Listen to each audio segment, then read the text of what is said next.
प्यारी बगिया थे और महाराज जनक उस बगिया से बड़ा प्रेम करते थे, बहुत ज्यादा। एक दिन की बात, शाम को महाराज जनक उस बगिया में जाया करते थे और उस बगिया में संगीत सुना करते थे। ध्यान रखना भक्तों, एक दिन की बात उसी बगिया में बैठ करके बड़े प्यार से संगीत श्रवण कर रहे थे। लेकिन एक दिन की बात, एक संत महात्मा जी का आना हो गया और संत महात्मा जी का जब आना हुआ तो भक्तों महाराज जनक ने उन संत को नहीं देख पाया और वो अपने संगीत में लीन रहे। संगीत में जब लीन रहे महाराज, तो आज संत महात्मा को बड़ा क्रोध आ गया और कहा कि हे राजन, हम तुम्हारी बगिया में आए हैं और आपने हमारा सम्मान नहीं किया। हम श्राप देते हैं कि ये बगिया जो है ये आज से सूख जाएगी। जैसे ही ये बात कही, जैसे ही बगिया सूखी, महाराज जनक ने जब देखा तो संत ब्राह्मण के ऊपर नजर पड़ी, हाथ जोड़ लिए और जवाब दिया, प्रभु आप हमारी बगिया में आए और हमने आपको देख नहीं पाया, आपका सम्मान नहीं किया। प्रभु आप हमें क्षमा कर दो, तुमने जो श्राप दिया है हमारी बगिया जो सूख गई है, आप ऐसा करो हमारी बगिया को हरा भरा कर दो। जवाब दिया, हरा भरा कर दें? हाँ।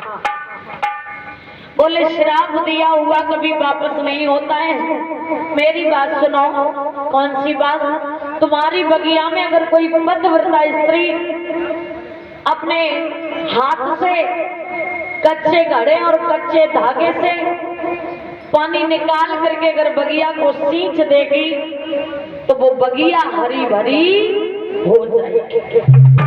जैसे ही इतनी बात कही भक्तों, एकदम से जवाब दिया पतिव्रता स्त्री, हाँ। ध्यान रखना भक्तों, महाराज जनकपुरी में जितनी भी स्त्रियां थी सबसे कहा, लेकिन कोई भी तैयार नहीं हुई। ऐसा नहीं है कि मैया सीता की माँ जो थी पतिव्रता में, पतिव्रता जनकपुरी की जितनी भी स्त्रियां थी सबसे कहा, लेकिन किसी ने ये नहीं कहा कि हम कच्चे धागे कच्चे घड़े से पानी निकाल करके बगिया को सींच देंगे। ध्यान रखना, पतिव्रता तो बहुत स्त्रियां थी, लेकिन अपने आप में विश्वास होना ये बहुत बड़ी बात होती है। इधर भक्तों आज जवाब दिया कि अयोध्या में एक मेरे मित्र रहते हैं जिनका नाम है दशरथ। महाराज जनक ने उनके लिए पत्र लिखा और कहा कि हे मित्र, तुम्हारी 3 पत्नियां हैं और तीनों पतिव्रताएं हैं, तुम एक पत्नी को भेज करके हमारी बगिया में आप कच्चे धागे कच्चे घड़े से पानी निकलवा करके बगिया की सिंचाई करवा दो तो हमारी बगिया हरी भरी हो जाए। हमारी बगिया को श्राप लग चुका है।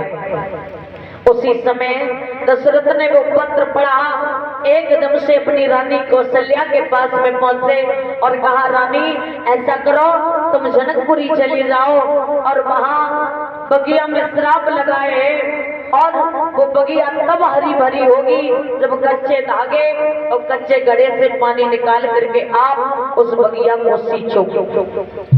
जवाब दिया, महाराज आप हमें आज्ञा दो, मैं जाने के लिए तैयार हूँ। रानी तैयार होने के लिए चली गई। जब तैयार होने के बाद में चली तो महारानी कौशल्या की दासी आ गई। जवाब दिया, महारानी आप कहाँ जा रही हो? बोले मैं जनकपुरी जा रही हूँ। क्यों? इसलिए जा रही हूँ कि वहां बगिया को श्राप लगाए है, वो बगिया सूख गई है। एक कोई पतिव्रता स्त्री उस बगिया में कच्चे धागे कच्चे घड़े से जब पानी निकालेगी तो उस बगिया की जब सिंचाई करेगी तो वो बगिया हरी भरी हो जाए।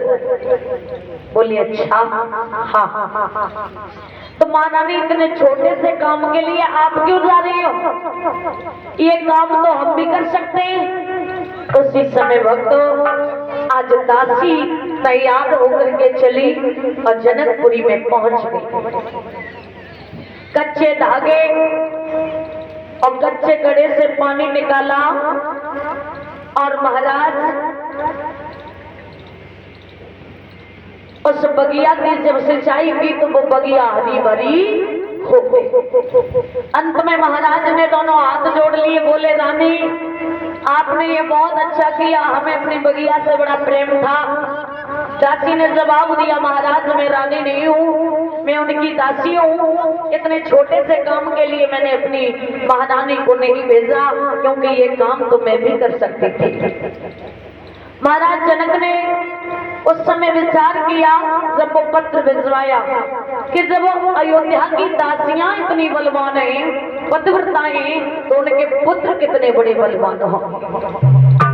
अगर मैंने पत्र भेजा तो महाराज ने अपने पुत्र न भेज करके किसी दासी का पुत्र भेज दिया तो हमारी बेटी तो दासी बन जाएगी, इसलिए अयोध्या में पत्र नहीं भेजा। बोलिए गोविंद भगवान की। और इसी